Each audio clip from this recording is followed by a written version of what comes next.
Hi guys! Pinag-uusapan ngayon sa social media platforms at sa TV news ang pagbibigay ng gobyerno ng 15,000 pesos sa mga retailer ng bigas. Ano ba yan?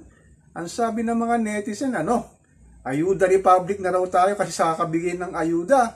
Ang sabi naman ng ibang nagsasabi na dapat ang bigyan ng ayuda yung magsasaka na binabarat sa presyo ng palay. Ang presyo pala ng palay naglalaro lang ng 15 pesos hanggang 18 pesos. Dapat daw sila ang una apektado rito dahil sa mga hoarder, trader na nag-hoard ng mga bigas na hindi hinuhuli ng Department of Agriculture.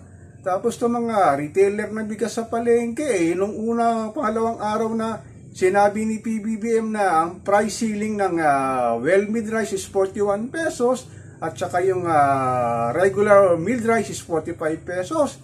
Wala naman nagbebenta ng mga unang araw Pero nung sinabing magbibigay ng ayuda ng 15,000, kunyari, yung iba naglabas ng 41 pesos sa 45 pesos, sabi ng mamamili, pag tinignan mo yung 41 pesos na kilo ng bigas na naninilaw, tapos biyak-biyak yung budol, halos hindi mo bibilin dito dahil pangit So sabi lang na, may masabi lang yung mga retailer na nagbebenta sila, kunyari, naglabas sila ng 41 and 45 pesos.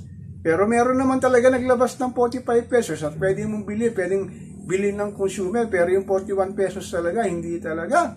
So ano daw ang ginagawa ng gobyerno? Bakit hindi hinuhuli yung mga nag-hoard ng bigas? Lalo na yung mga trader na sila lamang ang kumikita dito sa shortage ng bigas. Bakit yung retailer talaga ang bibigyan ng ayuda na 15,000? Sa mga sari-sari store nga dito sa malapit sa amin, wala naman nagbebenta ng 41 and 45 pesos. Kasi nga, ang sabi nila, hindi nila kayang ibenta ng ganun kababa dahil ang puhunan nito nasa 35 pesos hanggang 40 pesos. Ba't may bebenta ng 41 to 45 pesos?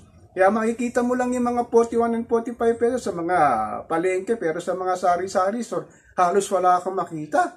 Tapos bibigyan pa ng 15,000 na ayuda. Ano ba yung ginagawa ng gobyerno natin? Ang sabi mga ng ibang netizen, papogi lang ito para lang may masabi na gumagawa na aksyon para sa mga retailer. Pero dapat ang bigyan talaga nila yung magsasaka na nagpapagal para magsaka ng bigas o magsaka ng palay, ang hindi nabibiyaan ng ayuda. So ano ba itong nangyayari sa bahay ni Juan Pasanco na sinasabi, Ayuda Republic? Diba? Ito namang panibagong ayuda din sa mga public transportation katulad ng modernong jeepney, bibigyan din ng 10,000. Tapos sa mga traditional jeepney, 6,000. Sa mga tricycle driver, tsaka sa mga delivery driver sa 1,000. Ay dahil sa walang humpay nagpataas ng presyo ng crudo, gasolina. Ang sabi ng mga driver operator dapat tanggalin muna yung buwis sa crudo gasolina para mapababa pa ng 6 na piso o 5 piso. Hindi yung magbibigay kayo ng ayuda sa mga jeepney drivers na sinasabi, pero mapupunta lang daw sa operator. Ito naman si operator daw, hindi naman nagbibigay ng ayuda doon sa mga jeepney drivers So ano ba nangyayari sa atin? Puro na lang tayo ayuda. Walang magandang solusyon. Nararapat, puro short term lang. Walang long term.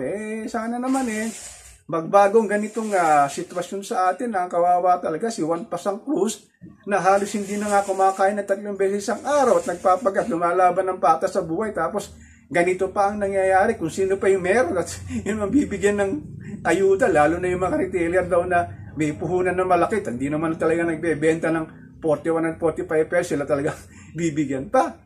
So ang aking channel si Papa Ken, patuloy tayo magmimira na magmamatsyag dito sa nangyayari sa bayan ni Juan Pasanco.